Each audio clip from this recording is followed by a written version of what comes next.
Hi, I'm Greg Smith, Professor of Applied Science and Neuroscience at the College of William & Mary. Some of the students in cellular biophysics and modeling were asking questions about problem set 4, in particular what's required when we're asked to produce the phase diagrams and bifurcation parameter for scalar ODEs. So I was going to do an example here. This is the first time that I've done this sort of recording, so please bear with me. Why don't we start with the transcritical bifurcation that arises from this particular ordinary differential equation, dy dt equals mu y minus y squared. Now this is a scalar, autonomous, nonlinear differential equation. It's really a family of differential equations because this parameter mu is unspecified, and mu will ultimately be our bifurcation parameter. Now what's interesting is this ODE is simple enough that we can solve for the steady states regardless of what mu is. So that's easily done. To find the steady states, you set the left-hand side of the differential equation to 0, and then the equation for the steady states of y would be mu y steady state minus y squared steady state needs to equal 0. The easiest way to solve this is to simply factor out a y steady state from these two terms, the second term becoming mu minus y steady state. And we see that the steady state then can be either 0 or mu. Of course, if mu is 0, there's only one steady state.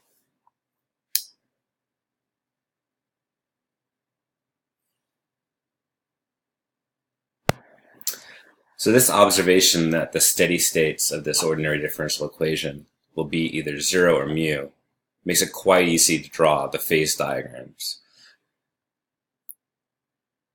that are qualitatively different from one another as mu is varied. So, for example, in the case where mu is actually equal to 0,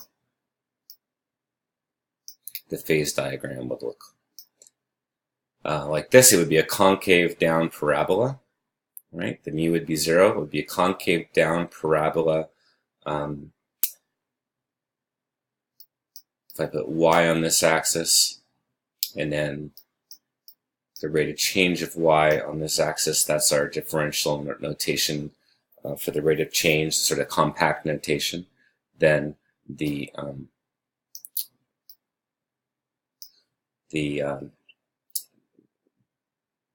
phase diagram would be a concave down parabola, and that's actually pretty bad parabola. So let me try again. There we go. That's a little bit better. Now you can see here that the rate of change of y is always negative if it's not 0. So we could put arrows on the phase diagram that are pointing leftwards. Okay. So there's a steady state that's located here, and it is a unstable steady state because the flow is away from the steady state when y is equal to 0. Now this is the case when mu is equal to 0. If mu were positive, the phase diagram would be qualitatively different. In this case, there would be two steady states, one at 0 and one at mu. So let me just indicate the location of mu like this, and then our concave down parabola might look something like this. Again, it's not perfect. It's not a perfect parabola that I'm drawing here, but it is qualitatively correct. At least it's getting across the qualitatively correct picture. This is a we can see our two steady states here and here, two places where the rate of change of y is 0. And now we can sketch in the flow on the phase line by considering the sign of the rate of change of y. So when y is less than 0, the flow is negative. The rate of change of y is negative, so the flow is leftwards. And that is also the case when y is greater than mu. But when y is between 0 and mu, the flow is rightwards, because the rate of change of y is positive. So this makes it clear that the steady state at mu is a stable steady state, while the steady state at 0 is unstable.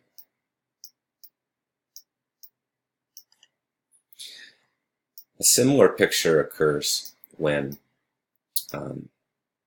mu is negative.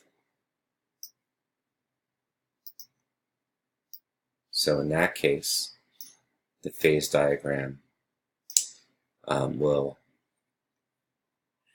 look a little bit different, because if mu is a negative value, then it's sitting over here, and in that case the parabola looks more like this.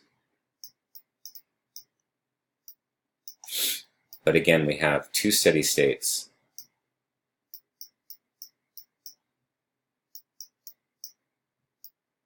When mu is less than 0.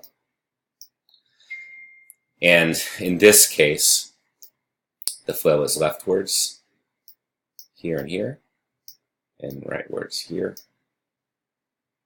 so that the steady state at 0 is stable.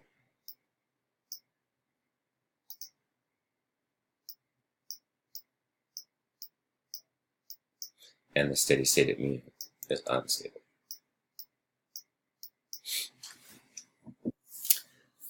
So that's the three qualitatively different phase diagrams. And that completes part A of your task. The second part B is to create the summary plot, the bifurcation diagram, that shows the relationship between the steady state values of y and the bifurcation parameter mu. Now, I think the easiest way to explain this is to start by just drawing the horizontal axis and labeling it with the bifurcation parameter, and then the vertical axis will indicate the steady states that obtain for any particular value of mu. And using the color green, let me indicate that there's going to be an unstable and a stable steady state whenever mu is less than 0. So mu is less than 0. The unstable steady state is equal to mu. So about here would be the unstable steady state, and there's the stable steady state at 0. But this happens whenever mu is negative. So, for example, if mu is this value, there'd be an unsteady state, stable steady state here. If mu is this value, there'd be an unstable steady state here, and so on. So, our summary diagram would sort of get filled in this way. Now, when mu is 0, there's this single unstable steady state, and I can indicate that here. And when mu is positive, the unstable steady state is at 0, and the stable steady state is at mu. So there'll be unstable steady states at 0, and stable steady states at mu.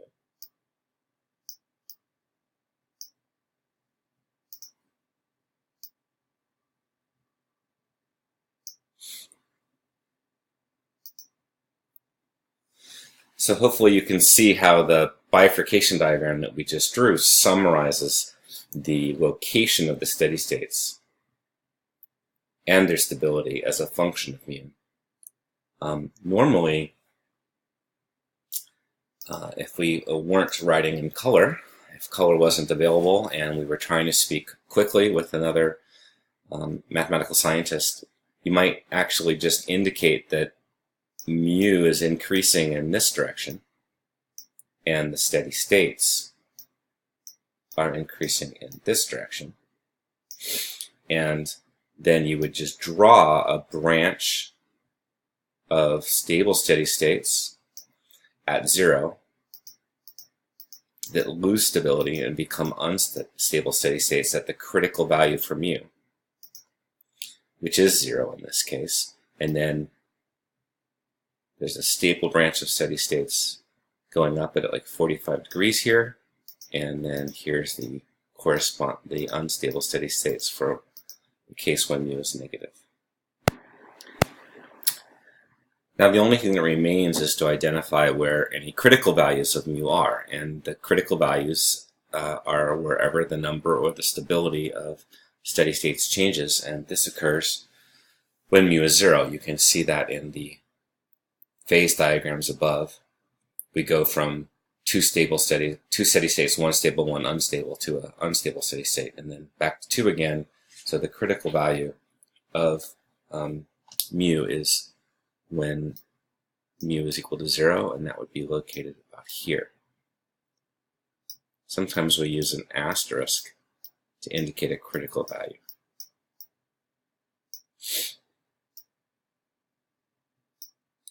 So that might be all that you would draw if you were trying to quickly communicate the nature of this bifurcation. And we will get more and more used to reading pictures of this kind, and you'll see that they really will help us understand the qualitative dynamics of differential equations that are being used to model the dynamics of neural membrane potential.